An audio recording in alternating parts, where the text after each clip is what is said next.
Texas, when we were in Oklahoma, we did try to stop and get a case of bottled water. There wasn't any, so but we already had a couple gallons of drinking water, so we were okay. I wasn't sure what that was going to look like. Better to be safe than sorry, but we're fine. We're on the way to Phoenix with our load. We should be in Phoenix tomorrow at some point. Just takes forever to get through Texas. Texas is so big.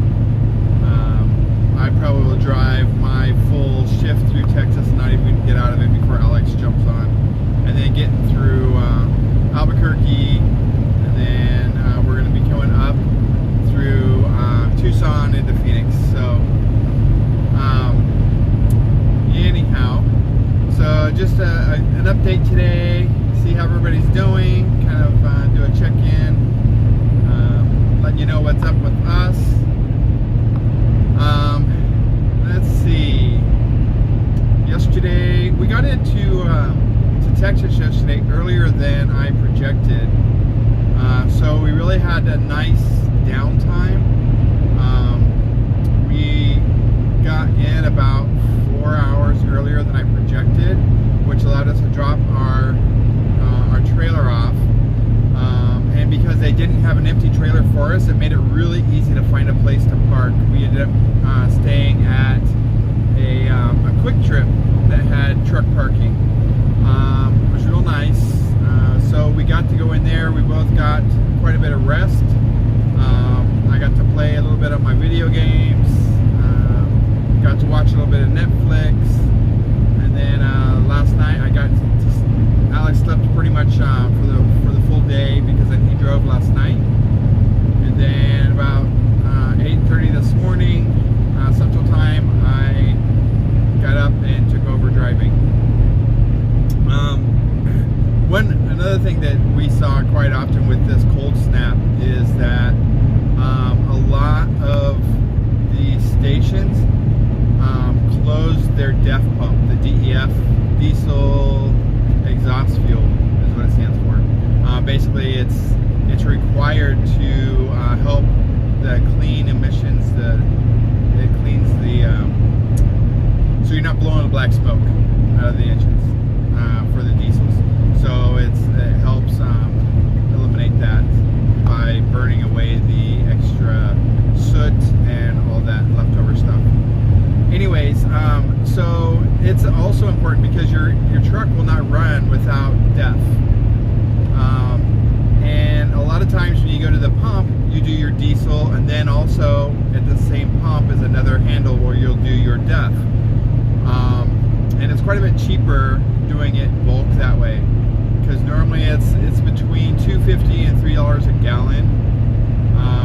The truck has a 20-gallon tank, so usually about every fill up we use a quarter of a tank of DEF for about every half a tank, half to 3/4 of a tank of diesel. But the last 2 times we've stopped, they didn't have DEF. So today when Alex stopped, this location also didn't have DEF.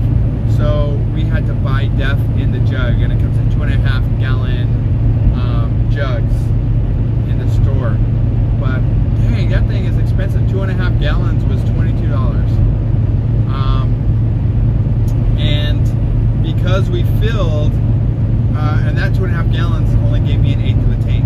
So right now I'm just slightly below 1/4 of a tank of DEF, which means that I'm going to need to stop probably and buy another 1 or 2 jugs of DEF.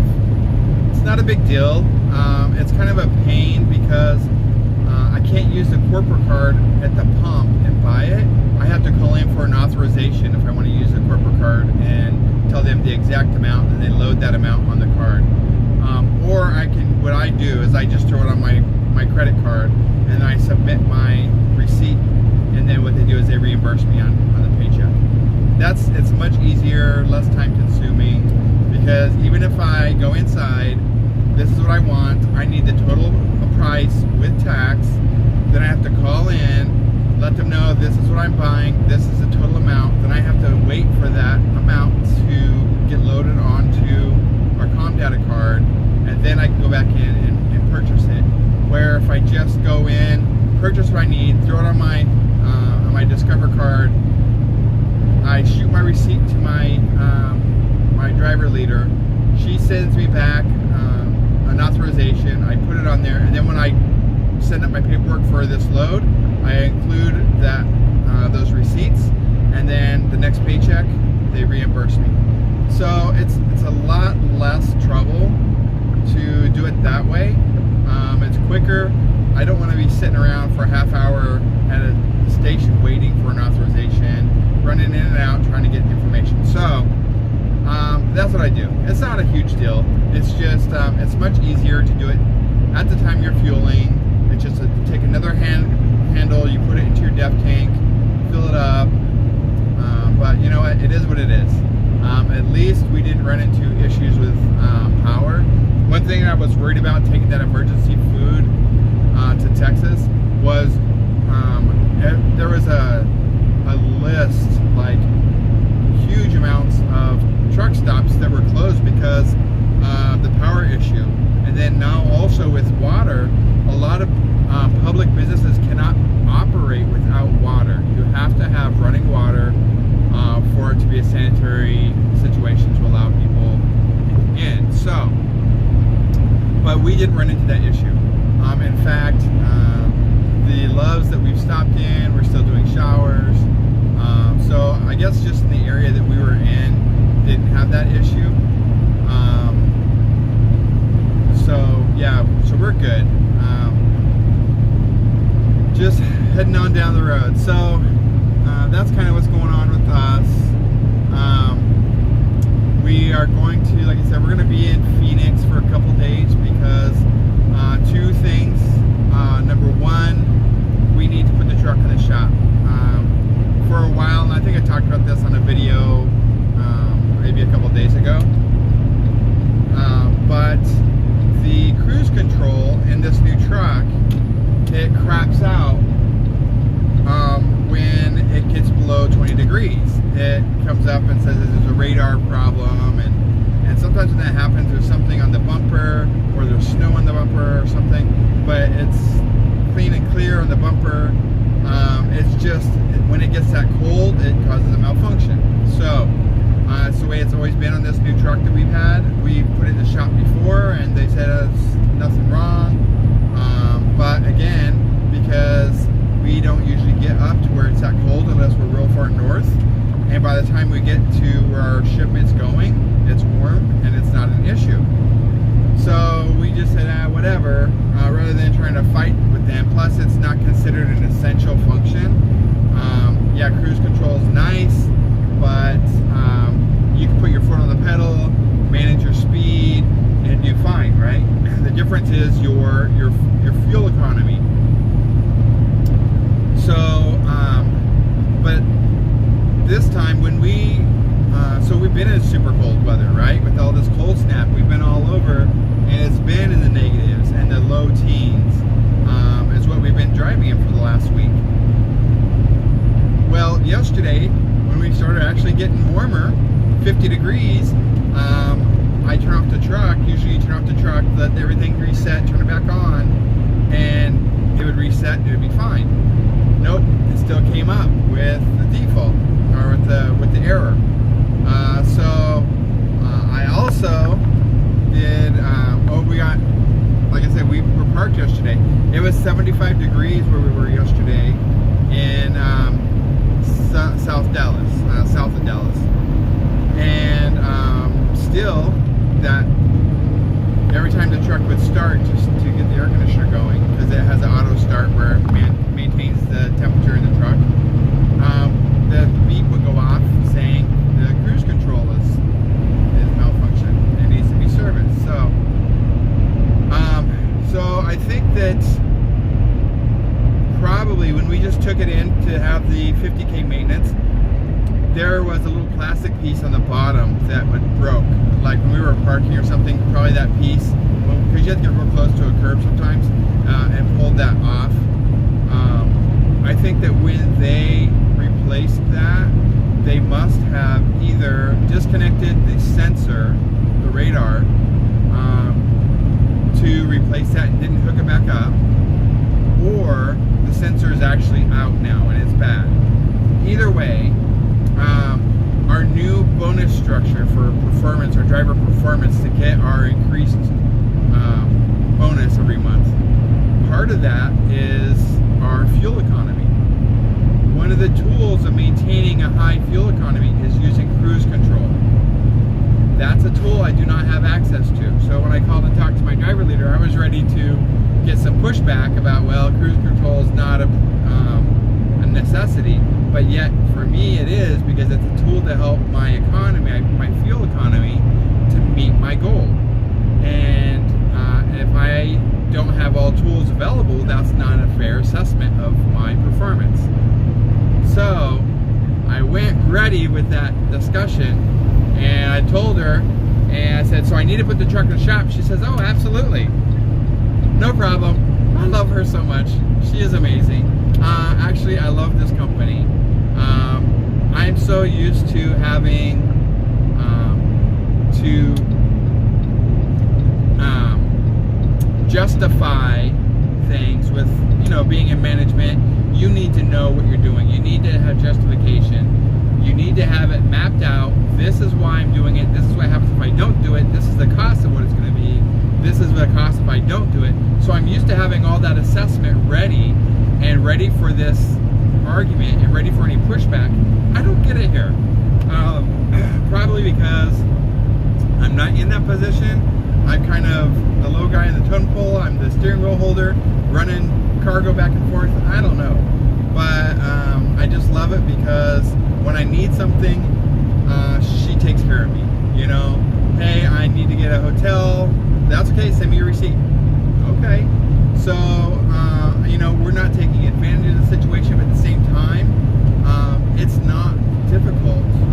And if she were to say, you know what, you have the option, you have the ability to stay in your truck, so a hotel, if you want to get a hotel, is okay, but you need to take care of that, I would be fine with that too sometimes, because I agree. And there's times I've told Alex, hey, we have the ability to stay in the truck.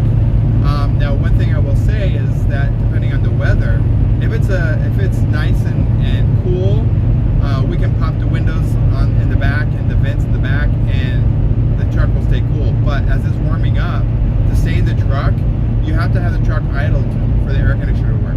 So that also goes against my performance, because that goes against my idle. So, I think that they understand that. In fact, because of this cold snap, they understand that more people were idling. Because when you get below, number one, if you get below 30 degrees, 15 to 30 degrees, you need to let your truck idle for 2 hours every 8 hours. Number one, you need to make sure that you keep that fuel from gelling. Number two, keeping everything working good, your temps are good. If it gets below 15 degrees, you're supposed to idle at all times. Number one, the vibration keeps that fuel moving to keep it from gelling, along with putting your additive in. Number two, it keeps that oil warm, because it's really hard to start the truck when that oil is super cold, when it's that cold out. And if you're in the truck, you don't have to be idling when it's cold, because we have a bunk heater. It pulls fuel, the diesel fuel, for the bunk heater, but it doesn't require you to be idling to do that. But it does use the battery, so it will need to start to charge the battery once the battery gets low. But all of that being said, they're very good about letting us get a hotel, especially if it's somewhere near a terminal. Like we stay at the Hilton, what is it, the Hilton Inn or something like that, over in Phoenix, over by the terminal. It's off of 51st Avenue in the 10, because Swift has a rate of $66 a night, and it's a really nice hotel. And even when we stay for our home time, where they're not paying for it, because I'm with Swift, I just let them know, hey, it's Swift. I get that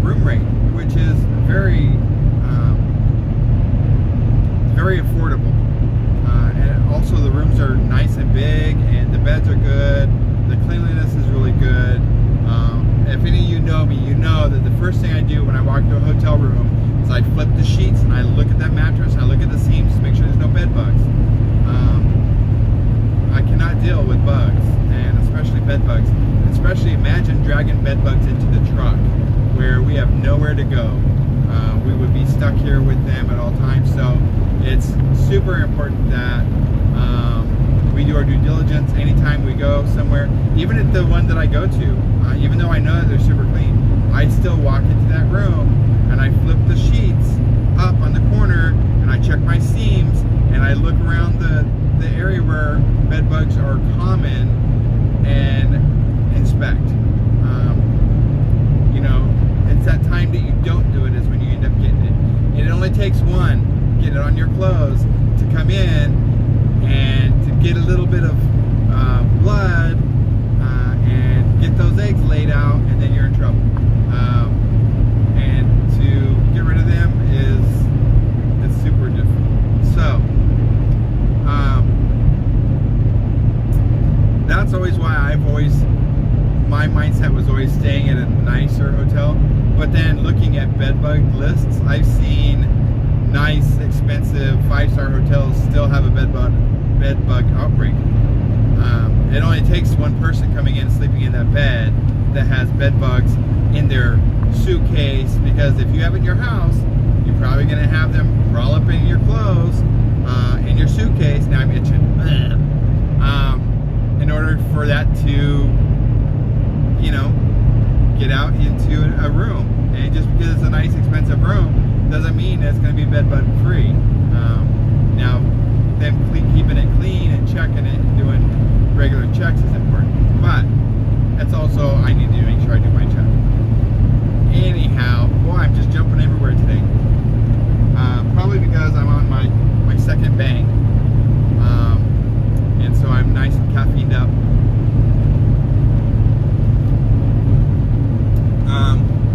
Oh, something else I was going to do? I was going to tell you that one of the things that I do when I'm driving, number one is I do my bangs. I need my caffeine right away when I get up in the morning. It's much easier than coffee. Number one, coffee runs through me, both sides. And that's one thing you don't want to do when you're in the truck, because sometimes I can't stop right away. And the way coffee reacts with me is I need to be near a restroom right away. So the caffeine, at least with the caffeine, if I have to pee really bad, I can stop on the side of the road and, you know, kick a tire, or what I say. I need to kick a tire. But if you're coming out the backside, no. You don't just jump off the side of the road and you know what I'm saying? So that's one reason I do the bangs. It's sugar-free. It has a lot of caffeine, 300 milligrams of caffeine, which is a lot. I know, it's a lot. 180 milligrams of caffeine is equal to 2 cups of coffee. So basically, with my 2 bangs, I'm drinking more than a pot of coffee. So I do that, and then the other thing I do to stay awake, and also when I drive, because one of the things I liked to smoke when I smoked. I liked to smoke a lot. Anybody that knows me back in the day knows that I was doing 3 packs of cigarettes a day when I was smoking. Being on that computer, playing those video games, cigarettes always running, you know. So when I stopped smoking, when I'm in the car, I'm sorry, I lost my train of thought for a second when I was getting around that car. When I drive was one of my most favorite places to smoke. I used to love to smoke while I was driving. I don't know why. It's just something to do, right? So when I started driving truck, I started getting the craving to smoke again. And I was like, oh, hell no. I am not smoking. So what I do is my sunflower seeds. I will say this is my favorite brand. It's Spitz. I used to always do David's sunflower seeds, okay? And again, this is my personal experience. This is not me promoting any brand over another. I'm not being sponsored by anybody to promote a brand. This is just me, myself, Matt, and I, and my preference, and why I prefer one over the other. So I used to do David's, right? It's something because my mom and my aunt always used to do David's because they used to do sunflower seeds all the time when I was a kid. It's something I knew, a brand that I knew. So when I started doing sunflower seeds, I would just get David's, right? There's all kinds. There's David's, there's Spitz, there's Bigs, there's all kinds, okay? So, and I've always, I always just grab David's. Well, let me get back over again. I hate the on-ramps in Texas. Side note, the way that they just go from a street to like jumping you on the highway, it doesn't give you an idea of when people are coming onto the ramp, so you have to be able to jump over, because otherwise people don't know how to merge anymore. I don't think they teach that to people anymore, or people don't care about when you merge, you need to either speed up or slow down to merge. That's, yeah. Anyways, back to my sunflower seeds. So, when I started driving, I started getting my David sunflower seeds. And originals, okay, it gets a little boring. So then I got into the big barbecue kick. It's a nice flavor, and it was good. So, but the problem I was having with David's is driving. I can't just like reach in. I take the bag and I dump a little bit in my mouth. Doing that, I don't see what's coming through. I've been getting stems. I've been getting all these little tiny shards of shell in my mouth, and I spend like 10 minutes trying to sort out what's in my mouth, and it grosses me out because a stem tastes terrible. I mean, it tastes terrible. It's like they don't take the time to like shake out all this extra stuff. I don't know what it is, but so I thought, well, I'm going to try a different brand. So then I tried Bigs because I wanted to try the Taco Supreme. Was it Bigs? I don't remember. Whichever one the Taco Bell's Taco Supreme was, I did that one. It's a good flavor. It's a little salty, but again, same thing. I'm getting like these like partial shells or these pieces of a stem or things like that. And if you're like taking a couple out at a time and throwing in your mouth, you can kind of sort through that. But when I'm driving, I don't have time to be looking at that. So I usually just dumping something in my mouth. Big square blue one, is it yours? Anyways,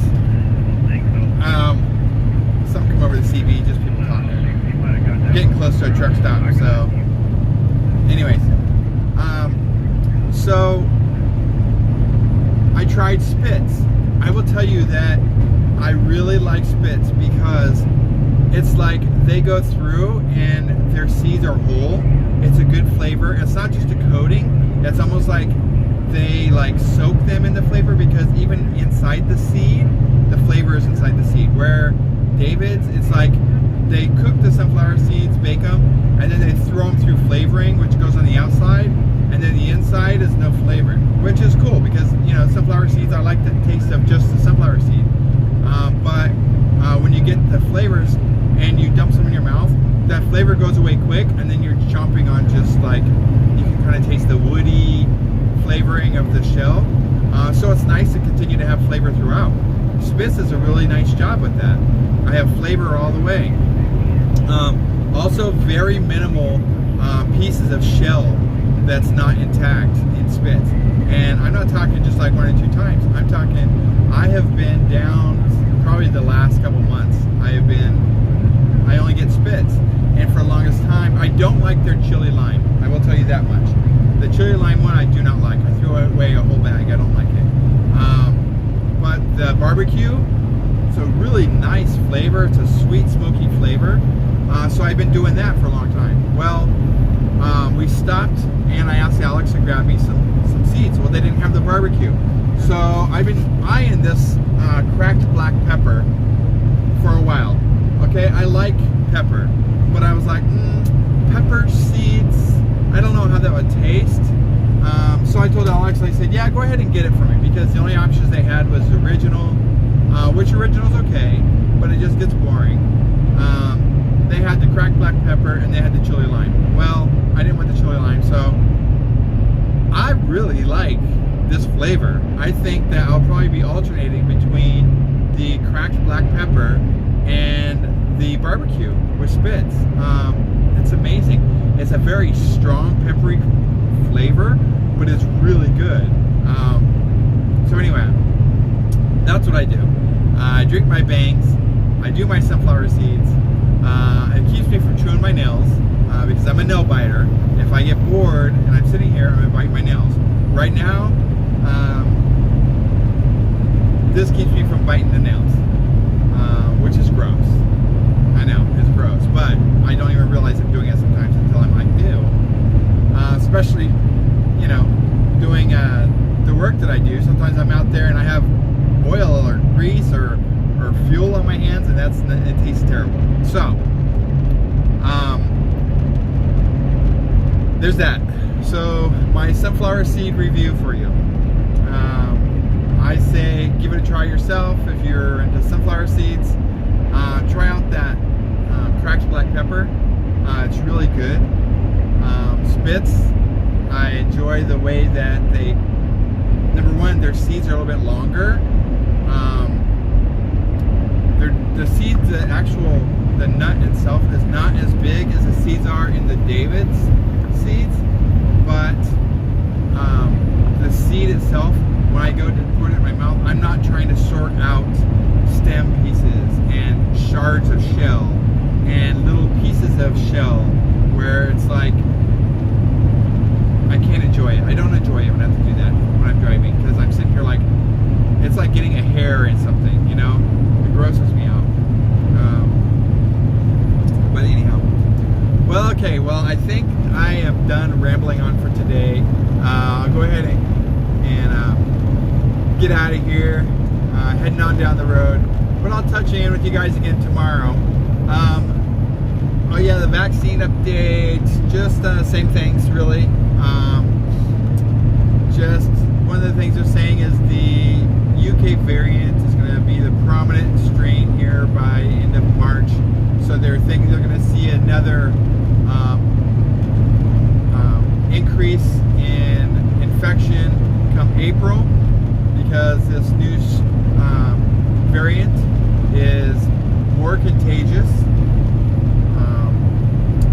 and with their numbers actually falling, people are being less careful, which is also, along with a more contagious variant and people not being as careful, it's going to lead to disaster. So again, guys, make sure, please, mask up, double mask if possible when you're indoors.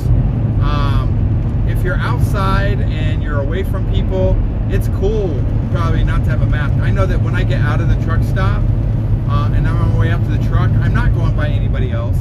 I'll pop my mask off as I'm walking to the truck. If I'm coming up and there's people, like if I'm walking up to a rest area where I know there's people back and forth, I'll throw my mask on, right? Even though I'm outside, whatever. Better to err on the side of caution than to get stuck with COVID.